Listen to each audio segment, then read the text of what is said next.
আসসালামু আলাইকুম। বিশেষ দিনে মজার খিচুড়ি, বিফ খিচুড়ি রান্না করেছিলাম, অত্যন্ত মুখরোচক আর পরিবারের সবার জন্য কিন্তু বিশেষ দিনে এই খিচুড়িটা আমি রান্না করেছিলাম।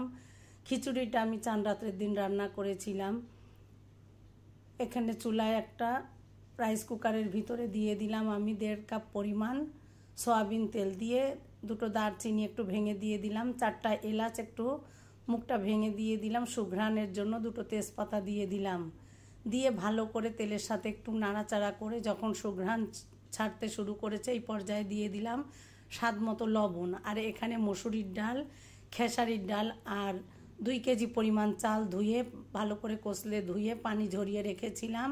কিছুটা কাঁচা ঝাল কুচি করে এর সাথে দিয়ে এবার খুব ভালো করে চালটাকে আমি কিছু সময় ভেজে নিচ্ছি। আর এভাবে ঝটপট করে ভেজে রাইস কুকারে কিন্তু খুব তাড়াতাড়ি রান্না করা যায়। আর এখানে আমি নিয়েছি 1.5 কাপ পরিমাণ ছোলার ডাল, ডালটাকেও আমি সিদ্ধ করে রেখেছিলাম, আলুটাকে লাল করে।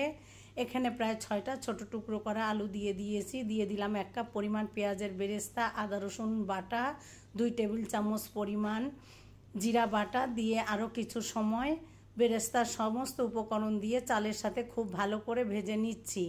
আর আমি আলাদা গোশটা কিন্তু রান্না করে নিয়েছি, গোশে সমস্ত মশলা দিয়েই রান্নাটা করেছি। এখানে 1.5 কেজি পরিমাণ গোশ ছোট ছোট টুকরো করে গোশটা রান্না করে নিয়েছি।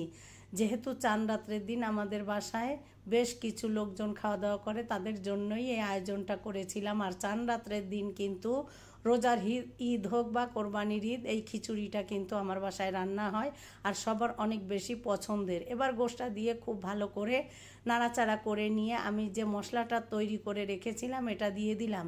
এই মশলাটা দিয়ে খুব ভালো করে নাড়াচাড়া করে সমস্ত উপকরণ মিশিয়ে নিচ্ছি।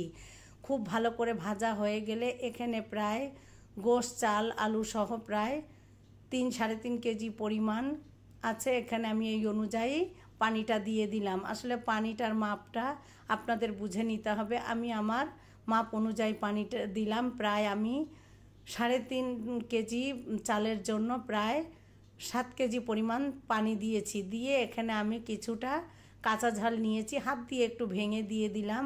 ভেঙে দিয়ে নাড়াচাড়া করে ঢাকনা দিয়ে কিন্তু আমি খিচুড়িটা রান্না শেষ করেছি। মাঝে 2বার ঢাকনা তুলে কিন্তু আমি নাড়াচাড়া করে মিশিয়ে দিয়েছি। আর উপর থেকে ঘি দিয়ে পেঁয়াজের বেরেস্তা করে উপর থেকে দিয়ে দিয়েছিলাম।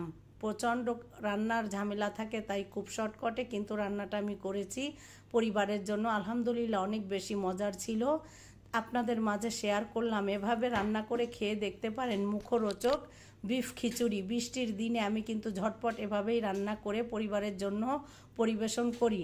ভালো লাগলে আপনারা এভাবে রান্না করে খেয়ে দেখবেন। পুরো ভিডিও দেখে একটা গঠনমূলক কমেন্ট করবেন। সবাই অনেক ভালো থাকবেন, সবার জন্য রইল অনেক দোয়া। আল্লাহ হাফেজ।